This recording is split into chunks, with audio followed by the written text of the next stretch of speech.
ಬೆಂಗಳೂರು ದಕ್ಷಿಣ ಜಿಲ್ಲೆ ಆನೇಕಲ್ ಪಂಚ ರಾಜ್ಯಗಳ ಚುನಾವಣೆ ಮುಗಿದ ಬೆನ್ನಲ್ಲೇ ಪೆಟ್ರೋಲ್ ಡೀಸೆಲ್ ದರ ಏರಿಕೆ ಬಿಜೆಪಿಯ ಮೋದಿ ಸರ್ಕಾರದ ಜನದ್ರೋಹಕ್ಕೆ ಸಿಪಿಐ ಎಂ ಕರ್ನಾಟಕ ರಾಜ್ಯ ಸಮಿತಿ ತೀವ್ರ ಖಂಡನೆ. ಆನೇಕಲ್ ಬಸ್ ನಿಲ್ದಾಣ ಬಳಿ ಪ್ರತಿಭಟನೆ. ಪಂಚ ರಾಜ್ಯಗಳ ಚುನಾವಣೆಯಲ್ಲಿ ಸಾಕಷ್ಟು ದಾಸ್ತಾನಿದೆ, ಜನ ಗಾಬರಿಗೊಳ್ಳಬೇಡಿ ಎಂದು ಯಾವ ಎಗ್ಗೂ ಸಿಗ್ಗಿಲ್ಲದೆ ಹೇಳುತ್ತಿದ್ದ ಮೋದಿ ಸರ್ಕಾರ, ಫಲಿತಾಂಶ ಬಂದೊಡನೆಯೇ ಪೆಟ್ರೋಲ್ ಡೀಸೆಲ್ ದರ ಏರಿಸಿ ಜನರ ಬೆನ್ನು ಮುರಿಯುವ ಕೆಲಸ ಮಾಡಿದೆ. ಇದಕ್ಕಿಂತ ದೊಡ್ಡ ಜನವಿರೋಧಿ ನಡೆ ಬೇರೆ ಇಲ್ಲ ಎಂದು ಸಿಪಿಐ ಎಂ ಕರ್ನಾಟಕ ರಾಜ್ಯ ಸಮಿತಿ ತೀವ್ರ ಆಕ್ರೋಶ ವ್ಯಕ್ತಪಡಿಸಿದೆ.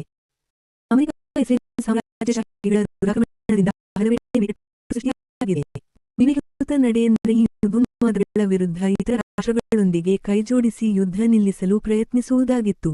ಆದರೆ ಮೋದಿಯವರು ಅಮೆರಿಕಾದ ಹಿಂಬಾಲಕ ನಾಯಕನಾಗಿ ಇಸ್ರೇಲನ್ನು ಬ್ಯಾಕ್ಕೋಟ್ ತಂದೆ ರಾಷ್ಟ್ರ ಎಂಬ ಅಸಂಬದ್ಧ ಜಪ ಮಾಡಿ ನೇತನ್ಯಾಹುವನ್ನು ತಬ್ಬಿಕೊಂಡು ಹಾಸ್ಯಾಸ್ಪದರಾಗಿದ್ದಾರೆ.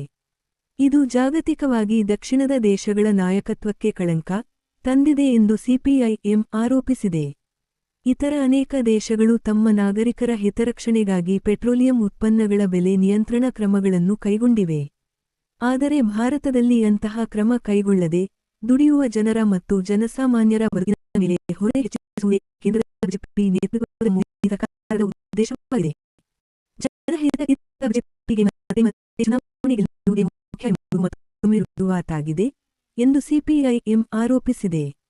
ಜನರಿಗೆ ಮಿತವ್ಯಯದ ಪಾಠ ಮಾಡಿದ ಮೋದಿ ಮರುದಿನವೇ ರೋಡ್ ಶೋ ಮತ್ತು ಏರೋ ಶೋಗಳಲ್ಲಿ ಪಾಲ್ಗೊಂಡು ದೇಶದ ಜನರನ್ನು ಅವಹೇಳನ ಮಾಡುತ್ತಿದ್ದಾರೆ.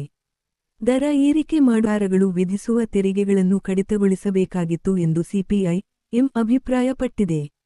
ಈ ಹೊರೆಯನ್ನು ಜನರ ಮೇಲೆ ಹೊರಿಸಬಾರದು ಎಂದು ಸಿಪಿಐ ಎಂ ಬೆಂಗಳೂರು ದಕ್ಷಿಣ ಜಿಲ್ಲಾ ಸಮಿತಿ ಕೇಂದ್ರ ಸರ್ಕಾರವನ್ನು ಒತ್ತಾಯಿಸಿದೆ. ಜಿಲ್ಲಾದ್ಯಂತ ಪ್ರತಿಭಟನೆಗೆ ಕರೆ ನೀಡಿದೆ.